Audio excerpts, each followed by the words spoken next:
നമസ്കാരം. പഹൽഗാം ആക്രമണത്തിന് തിരിച്ചടി നൽകാൻ സേനയ്ക്ക് പൂർണ്ണ അധികാരം നൽകിയതിന് പിന്നാലെ സൈനിക നടപടി ഭയന്ന് പാകിസ്ഥാൻ അതിർത്തിയിൽ കളമൊരുങ്ങുകയാണ്. ഇപ്പോൾ തിരിച്ചടിക്ക് സൂചനകളാണ് പുറത്തേക്ക് വരുന്നത്.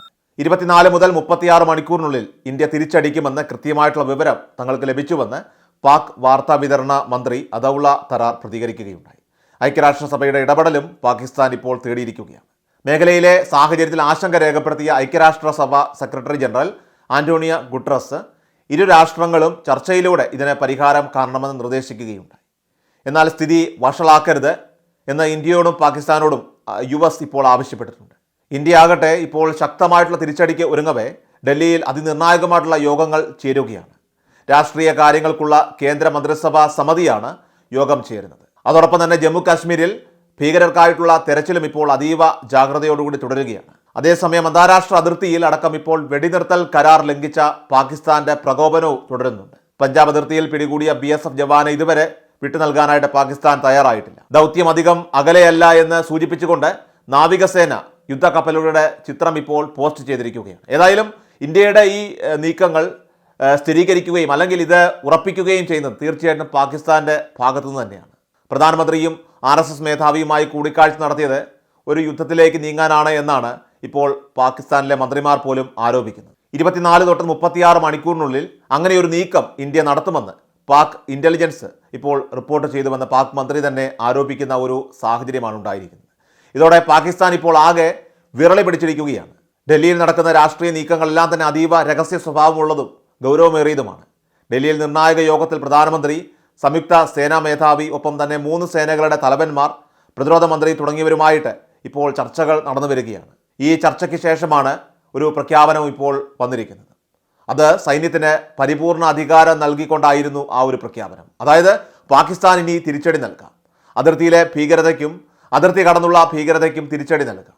അത് എപ്പോൾ, എങ്ങനെ, എവിടെ വെച്ച് തുടങ്ങിയ കാര്യങ്ങളൊക്കെ തന്നെ സൈന്യത്തിന് തന്നെ അതിൽ തീരുമാനമെടുക്കാം.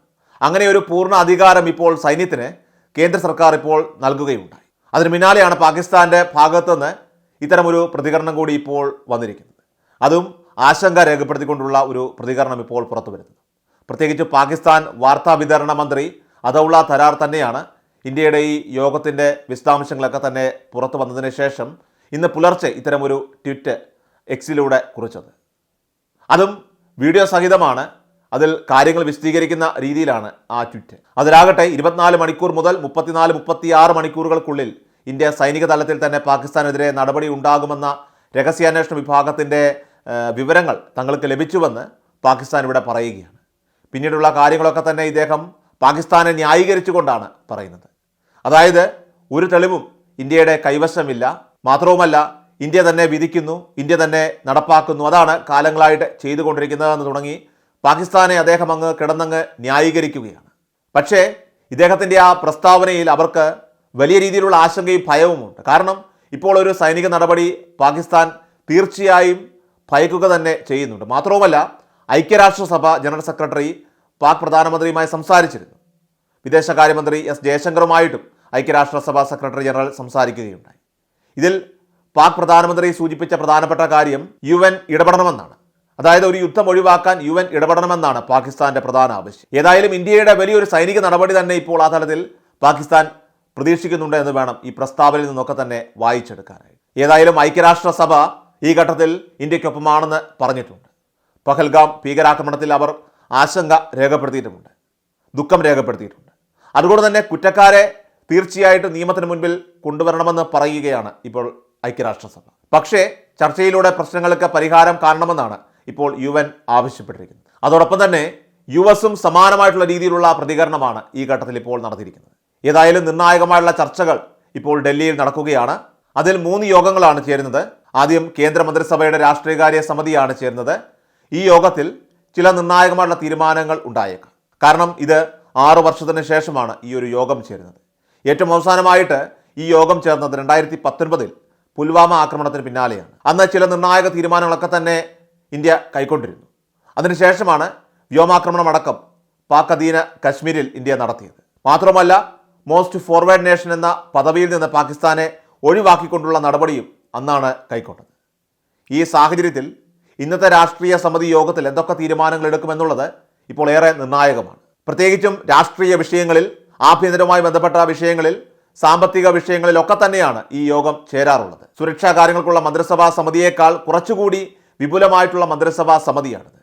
ഒരു സൂപ്പർ ക്യാബിനറ്റ് എന്നൊക്കെ തന്നെ വേണമെങ്കിൽ ഇതിനെ വിശേഷിപ്പിക്കാവുന്നതാണ് ഈ ഒരു യോഗമെന്ന് പറയുന്നത്. അതുകൊണ്ട് തന്നെ ഒരു നിർണായക തീരുമാനം ഒരുപക്ഷെ ഈ യോഗത്തിൽ ഉണ്ടായേക്കാം. പ്രത്യേകിച്ചും ഒരു പ്രത്യേക പാർലമെൻറ്റ് സമ്മേളനം വിളിച്ചു ചേർക്കണമെന്നുള്ള കാര്യങ്ങളിലൊക്കെ പോലും തന്നെ ഈ യോഗത്തിൽ ഒരു തീരുമാനമുണ്ടായേക്കാം. അപ്പോൾ ഇതിനു ശേഷമാണ് സുരക്ഷാ കാര്യങ്ങൾക്കുള്ള മന്ത്രിസഭാ സമിതിയുടെ യോഗം നിശ്ചയിച്ചിരിക്കുന്നത്. അതിനുശേഷം കേന്ദ്ര മന്ത്രിസഭയും യോഗം ചേരുന്നുണ്ട്. സുരക്ഷാ കാര്യങ്ങൾക്കുള്ള മന്ത്രിസഭാ സമിതി യോഗം ഇത് 2ാം തവണയാണ് യോഗം ചേരുന്നത്. നേരത്തെ ആദ്യ യോഗത്തിലാണ് നയതന്ത്ര തലത്തിൽ ഇന്ത്യ ചില നീക്കങ്ങളൊക്കെ തന്നെ നടത്തിയത്. 5 പ്രധാനപ്പെട്ട തീരുമാനങ്ങളായിരുന്നു അതിൽ ഇന്ത്യ കൈക്കൊണ്ടത്. അതിലൊന്ന് സിന്ധു നദീജല കരാർ റദ്ദാക്കിക്കൊണ്ടുള്ള തീരുമാനമായിരുന്നു. അതോടൊപ്പം തന്നെ പാകിസ്ഥാൻ പൗരന്മാർക്കുള്ള വിസ റദ്ദാക്കിക്കൊണ്ടുള്ള തീരുമാനത്തിലേക്കടക്കം എത്തുകയുണ്ടായി. അങ്ങനെ പ്രധാനപ്പെട്ട 5ഓളം തീരുമാനങ്ങളായിരുന്നു അന്നത്തെ യോഗത്തിൽ ഇന്ത്യ കൈക്കൊണ്ടിരുന്നത്. അതിനുശേഷം ഇപ്പോൾ മന്ത്രിസഭാ യോഗം ചേരുകയാണ്. ഈ ആക്രമണത്തിന് ശേഷം ഇതാദ്യമായിട്ടാണ് മന്ത്രിസഭാ യോഗം ചേരുന്നത്. സ്വാഭാവികമായിട്ട് ഇതുവരെ സ്വീകരിച്ച നടപടി, അതുപോലെ തന്നെ ഇനി സ്വീകരിക്കാൻ പോകുന്ന നടപടികൾ, അതൊക്കെ തന്നെ ഈ യോഗത്തിൽ ഏതായാലും പ്രധാനമന്ത്രി കൃത്യമായി തന്നെ വിശദീകരിച്ചേക്കും.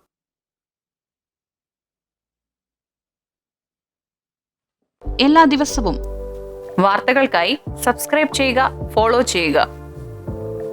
വാർത്തകളുടെ നോട്ടിഫിക്കേഷനായി ബെൽ ഐക്കൺ എനേബിൾ ചെയ്യുക. Please subscribe our channel.